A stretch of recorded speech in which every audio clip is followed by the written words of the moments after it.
They told the homeless black girl to leave the restaurant until the owner walked out. The wind cut through the city that night with a sharpness that made even the busiest streets feel deserted. Maya pulled her coat tighter, though the thin fabric did little to stop the cold.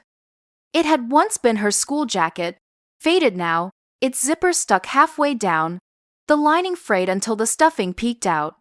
Over her shoulder hung a worn backpack that sagged as though it carried the weight of her entire life. Inside were only a few folded clothes, a toothbrush, and a photograph she could not bear to part with. Her shoes scuffed against the pavement, their soles worn flat, allowing the icy ground to press into her feet. She moved slowly, not from laziness but from exhaustion, each step measured as if she was counting how much strength she had left. The streets were alive with light and warmth she could not touch. Neon signs glowed, windows fogged with steam, and from every doorway spilled scents of food that made her stomach cramp. She passed a bakery where fresh bread filled the air with sweetness. The glass was clear enough to show rows of golden loaves lined up like treasures. A couple walked out laughing, tearing a roll between them, the steam rising from the broken crust into the night. Maya turned her face away before they could see her staring. She kept walking, but the image of the bread lingered, taunting her as her stomach growled louder. Farther along the street, the restaurants became grander. One had a red awning that stretched over its entrance, shielding patrons as a valet opened car doors with practiced elegance. Inside, chandeliers glittered, casting a golden glow over tables dressed in white linen. Maya paused, the warmth radiating even through the glass. She saw families gathered, forks lifting in rhythm, waiters gliding between tables with trays of steaming plates. The sight struck her like a reminder of another life, one that seemed impossibly far away. She hugged her backpack closer, pressing it against her ribs as though it could silence her hunger. Her breath rose in white clouds. The night was only getting colder, and she had no place waiting for her. The shelter she had tried earlier was full, its cots already claimed by others like her, the line stretching too long for her to endure. She had wandered aimlessly since then, hoping the movement would keep her warm, but the cold seeped deeper with each passing hour. Her fingers were numb, hidden inside sleeves too short for her arms, and her lips cracked from the dry wind. Yet it was the hunger that gnawed at her most, a hollow ache that pulsed with every heartbeat. Maya kept her eyes on the sidewalk, but every time she lifted her gaze, she saw life unfolding without her. A family stepped from a taxi, the children bundled in coats, their cheeks pink from the cold as they ran inside a restaurant where laughter spilled like music. A group of friends clinked glasses by the window of a diner, their smiles wide, their plates full. Each sight was a reminder that she was invisible to this world, a shadow slipping past the glow of comfort and plenty. She told herself not to cry. Tears would only sting against her frozen cheeks, and besides, no one would stop to ask why. People hurried past her with their own burdens, their own destinations, and she had learned long ago that a girl like her, young and alone, drew only suspicion when she lingered. She kept moving, counting the cracks in the pavement, the lines of street lamps stretching ahead. But no matter how far she walked, the hunger walked with her. It sharpened each smell, each sight, until the glowing restaurants became not just buildings but barriers, walls of warmth and food that she could not cross. She pressed her hand against her stomach, feeling the hollow there, and whispered under her breath as though speaking aloud might quiet the ache. The words came out shaky, barely audible, but they steadied her steps. She told herself she would find a way. She always had, even when there seemed to be none. The night pressed on, colder, darker, but Maya kept walking. The night was colder than most, the kind of cold that seemed to seep into bone and settle there, impossible to shake. Maya had been walking for hours, her breath forming clouds in the air, her fingers curled tightly inside her sleeves. The ache in her stomach had grown sharper, a twisting pain that made her lightheaded. She stopped outside a restaurant that glowed like a jewel against the dark street. Its windows were wide and clear, showing tables covered in white cloth, golden chandeliers overhead, and plates filled with meals she could not even name. The scent drifted outside each time the door opened, rich with butter, roasted meats, and warm bread. Her body leaned forward almost without her realizing, as if the smell itself was pulling her inside. She hesitated on the sidewalk, shifting her weight from one foot to the other. She knew what she looked like, the coat too thin, the shoes too worn, the backpack slung across her shoulder like a burden. The people walking in and out wore thick scarves and polished shoes, their laughter filling the cold air. She told herself it was foolish to even think of entering. They would see her, they would know instantly she did not belong, and they would send her back into the night. Yet the warmth spilling out each time the door opened whispered promises she could not ignore. With a breath that trembled, Maya pushed the door and stepped inside. The change was immediate, the air heavy with heat and perfume, the sound of clinking glasses and low conversation filling her ears. For a moment she stood frozen near the entrance, afraid that every eye would turn toward her, but the guests hardly noticed. Waiters moved briskly between tables, carrying trays that gleamed with silver and glass, their voices low and efficient. She moved quickly, her head lowered, her steps quiet, until she reached a small table tucked into the far corner. She slid into the chair, clutching her backpack tightly against her chest. The warmth wrapped around her like a blanket, and for the first time in days, her body began to relax. She leaned back against the chair and closed her eyes briefly, letting herself imagine she was invisible, just another diner waiting for a meal. Her stomach growled loudly, but she dared not call for a waiter. She had no money, nothing but the coins rattling at the bottom of her bag, not enough even for a cup of tea. She opened the menu left on the table, scanning the elegant script with wide eyes. The prices were staggering, each number a cruel reminder of what separated her from the plates being served around her. She closed it quickly, afraid someone would ask her to order. The minutes stretched, but Maya remained still, her small frame hidden in the shadows of the corner. She tried to look calm, folding her hands on the table as though she was waiting for someone, pretending she belonged. From where she sat, she could watch the glow of the chandeliers, the way the glasses caught the light, the steam rising from dishes as they passed her by. Each sight tightened the hunger inside her, but still she sat quietly, grateful for the heat on her skin and the simple relief of being indoors. No one had spoken to her yet. No one had asked her why she was there. She knew it was only a matter of time before someone noticed, before the fragile moment of peace shattered.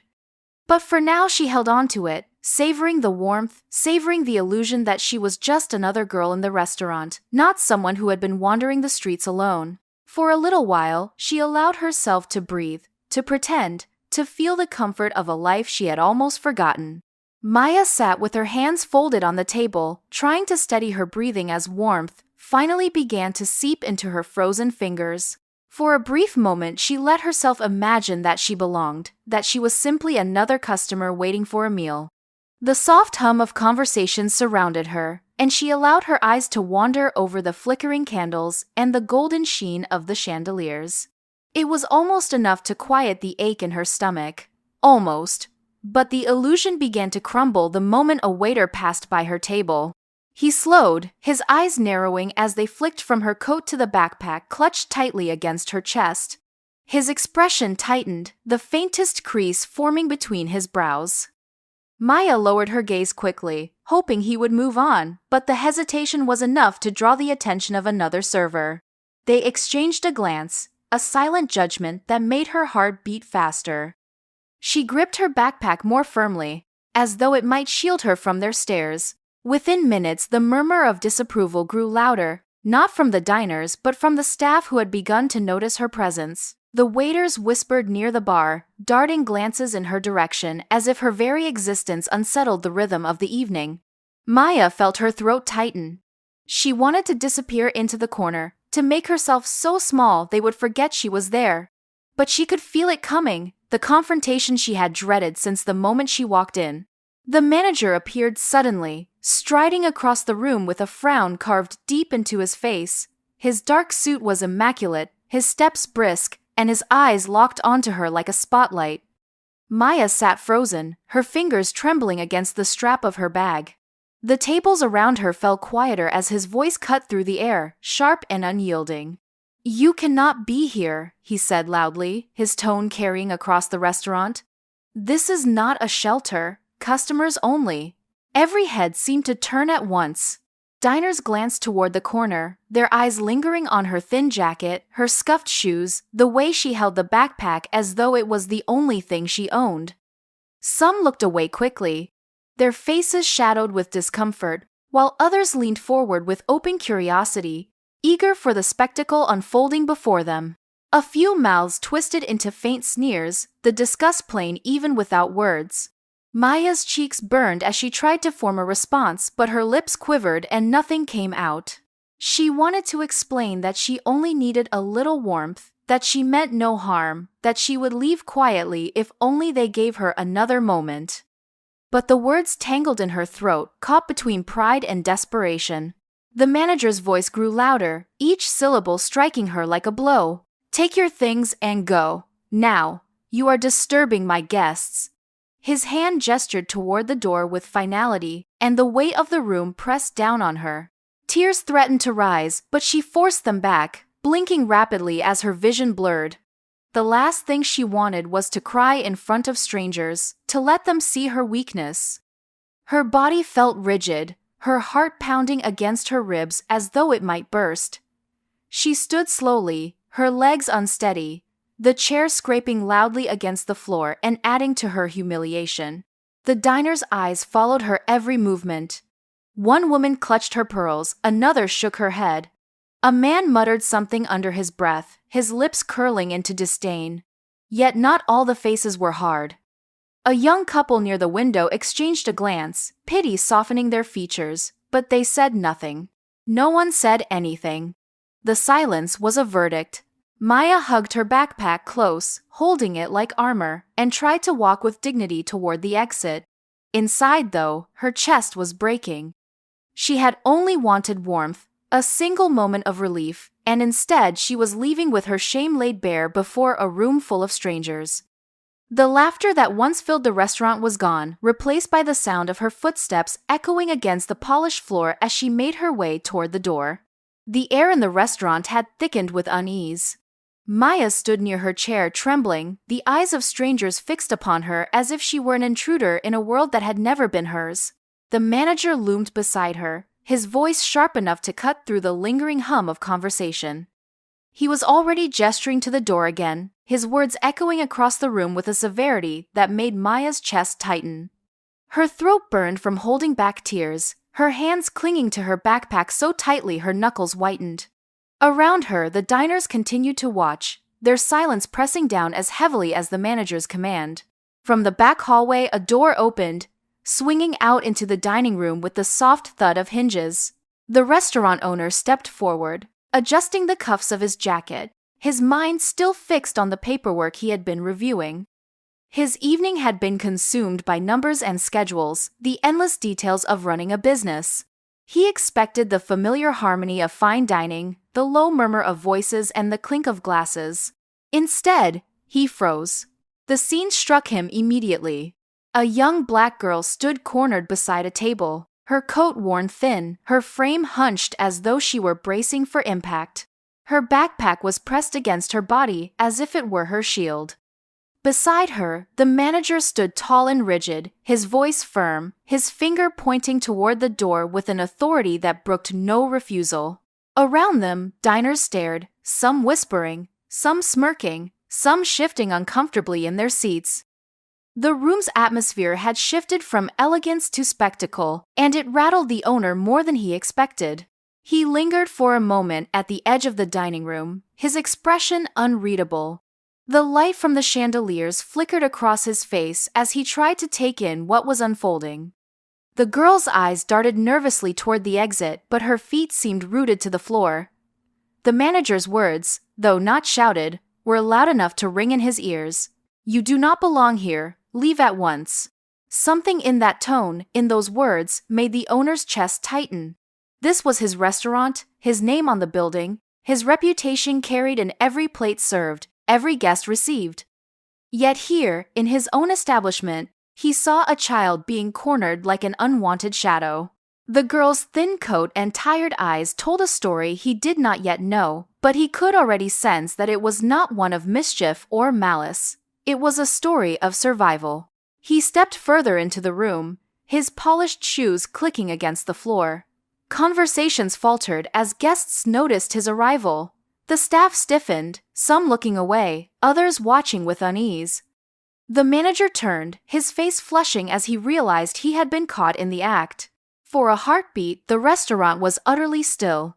The owner's gaze lingered on Maya, her face pale with fear, her lips pressed tightly together as though she could not trust her own voice.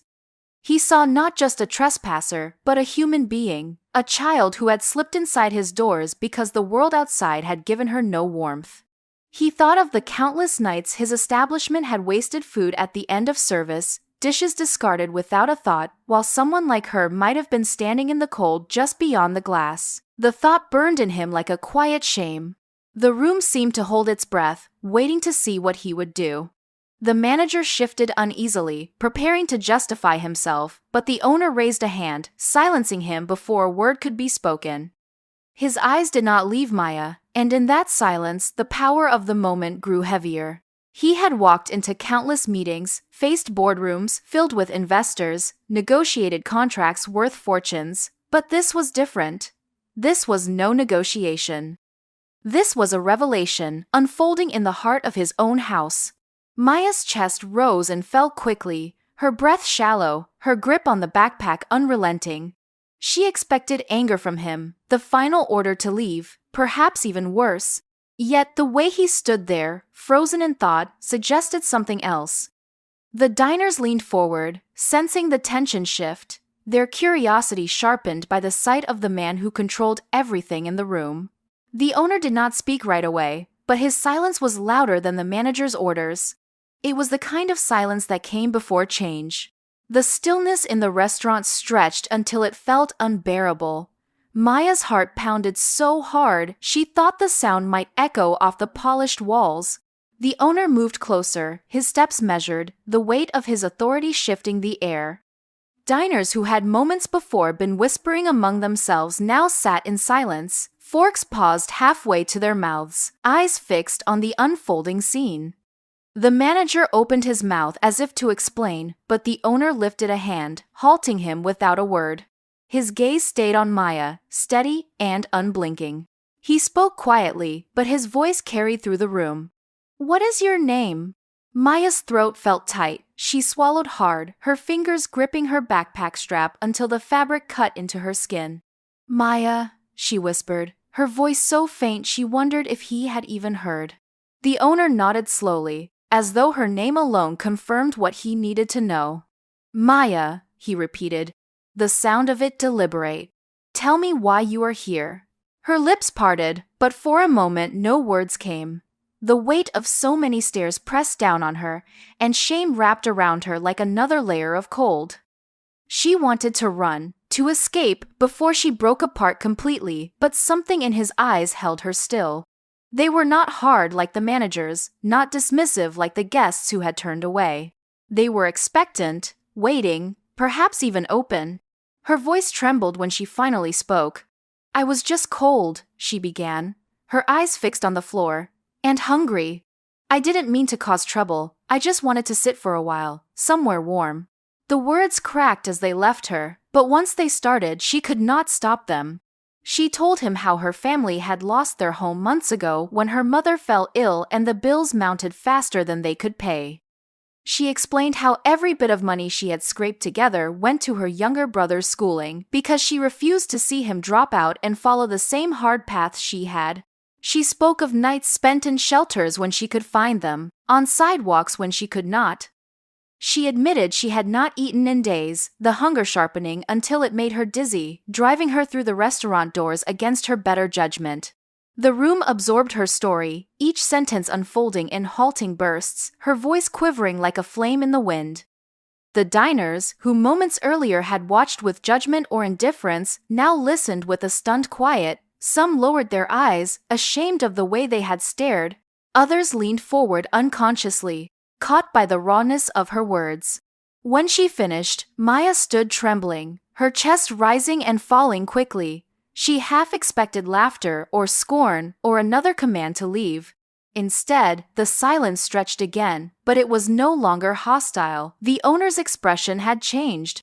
His jaw was tight, his brow furrowed, but his eyes softened with something unfamiliar in this setting: compassion. He glanced briefly at the manager, whose face had gone pale, then turned back to Maya. "You have been carrying all of this alone?" he asked. She nodded once, unable to trust her voice. He let the moment hang in the air, letting everyone present sit with the weight of her truth. The restaurant no longer felt like a place of luxury and performance. It felt like a stage upon which the veil had been pulled back, revealing a reality most had chosen not to see. Maya shifted on her feet, her body small against the grandeur around her, but her words lingered, echoing through the room louder than any accusation could. For the first time in a long time, she was not invisible. She was heard. The silence after Maya's confession seemed to stretch across the room like a curtain.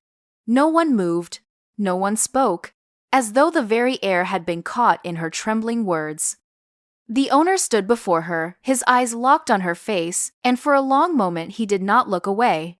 His hands, which were so often clasped behind his back in authority, now hung loosely at his sides, as if he had been disarmed by what he had just heard. Then, in a voice firm but laced with something gentler than anyone expected, he turned to the manager who still lingered nearby. "Enough," he said, his tone carrying through the restaurant with quiet force. "This is not how anyone should be treated in my house." The manager stammered, caught off guard, his lips parting in protest, but the owner silenced him with a single look. It was not anger alone in his expression, but disappointment, sharp and cutting. The waitstaff nearby straightened, their eyes darting between one another, the weight of the rebuke settling heavy in the air. Diners shifted uncomfortably, realizing they too had played a part by watching in silence as the humiliation unfolded. The owner turned back to Maya. His gaze softened, and he gestured toward the center of the dining room, where an empty table sat beneath the glow of the largest chandelier. "Come," he said.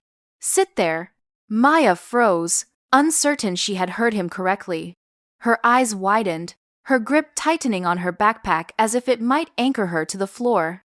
The idea of walking to that table, of taking a seat in full view of everyone who had just witnessed her shame, seemed unbearable. Yet the owner did not lower his hand. He waited, patient but unwavering, until she realized he truly meant it. With hesitant steps, she moved toward the table, her legs trembling beneath her. The room seemed to part around her, the diners watching with expressions that had shifted from disdain to astonishment. When she reached the chair, the owner himself pulled it back for her. The gesture was simple, yet it carried the weight of centuries of expectation overturned in an instant. Maya lowered herself onto the seat, her backpack resting at her feet, her hands twisting nervously in her lap. Without hesitation, the owner signaled to the staff, "Bring her the finest meal we serve. Tonight, she is my guest." The words rippled through the restaurant, startling even the most jaded faces. A waiter hurried off, his head bowed, while others cleared the table with the precision usually reserved for the most honored patrons. Plates were set with care, glasses filled with water that sparkled in the candlelight. Maya sat stiffly, unsure if she should touch anything, her breath shallow as if the moment might dissolve if she moved too quickly. The owner stepped closer, his voice rising so that all could hear. "You have all seen what courage looks like," he said, gesturing gently toward her. "It is not wealth, nor power, nor the glitter of this room. Courage is surviving when the world has given you nothing. Courage is walking through these doors with nothing in your pockets and still standing with dignity." The diners shifted again, some lowering their eyes in shame, others nodding slowly as his words struck them. The owner's voice carried conviction, the kind that could not be rehearsed or polished. "No one with that kind of strength should ever be treated as less than human, not here, not anywhere." Maya's cheeks burned, but not with humiliation this time. The heat that rose in her was from disbelief, from gratitude she dared not show too openly. She stared down at her folded hands, blinking back tears, the weight of kindness pressing against the wall she had built to survive. For the first time in what felt like forever, she did not feel like an intruder, she felt seen. The meal arrived moments later, a plate steaming with aromas that made her stomach ache with longing.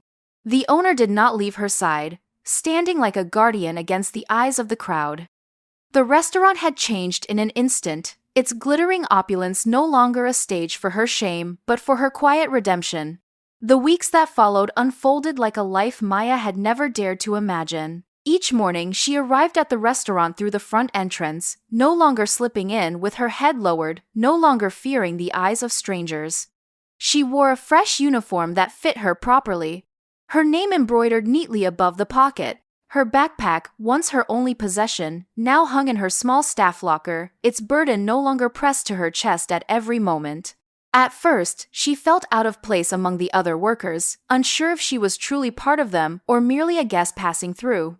But the owner made certain she was welcomed, not with pity, but with respect. He had insisted from the beginning that her role would not be charity. She was given responsibilities that mattered, tasks that showed the staff she was trusted. She learned how to seek guests with grace, how to handle the reservations, how to coordinate quietly between kitchen and floor. The work was not easy, but it was hers, and it gave her something she had been denied for so long: a place to belong. Little by little, the staff who had once looked at her with hesitation came to rely on her, asking her advice, laughing with her in the small moments between service.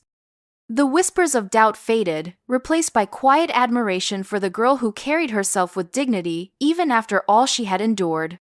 The owner watched her closely, though not in a way that made her uneasy. He watched because he knew her presence reminded him daily of what he had almost lost in his pursuit of perfection. He saw in her a reflection of what his business had been meant to be when he first opened the doors, a place of gathering, of care, of nourishment. Somewhere along the way, he had let ambition overshadow humanity, but Maya's story had struck him so deeply that he vowed never to forget again. When the press conference was announced, Maya thought at first she would simply help prepare the space, arranging chairs and setting water on the tables. She did not expect her name to be called, nor for the owner to motion for her to stand beside him as cameras flashed. The crowd of reporters filled the room, their notebooks ready, their questions poised, but the owner raised his hand and spoke before they could begin. His words carried the same quiet strength he had shown the night he defended her. He told them about the evening Maya had entered the restaurant, not to dine but to seek warmth. He did not hide the shame of how his staff had treated her, nor his own failure in allowing such blindness to exist within his walls. Then he spoke of her courage, of how she had survived on the streets yet still carried herself with dignity, of how she had reminded him and all who had witnessed that night of the truth they had forgotten. A restaurant was not only about luxury or profit, he said, but about people, about dignity and hope, about serving humanity before serving ego. The cameras turned toward Maya as she stood at his side, her posture straight though her heart raced. She had not prepared for this moment, had not imagined herself standing beneath the flash of lights, but she felt no urge to run. She felt steady, grounded by the truth of her journey. The applause that rose from the staff at the edges of the room swelled into the crowd, and for once the sound was not condescending but reverent. In that moment, Maya was no longer the homeless girl turned away from warmth. She was the face of resilience, the soul who had reminded an empire of its humanity. The world beyond the cameras might still be cold and uncertain, but within those walls she was secure, valued, and recognized. The restaurant that had once humiliated her had become her stage of redemption, and the man who had once been only a name above the door had become an ally who saw her not as less but as equal. If you enjoyed this story, don't forget to give it a thumbs up and hit that subscribe button for more emotional, dramatic, and unexpected tales. And let us know in the comments, where in the world are you watching from? We love hearing from all of you. Until next time, stay kind, stay curious, and keep watching.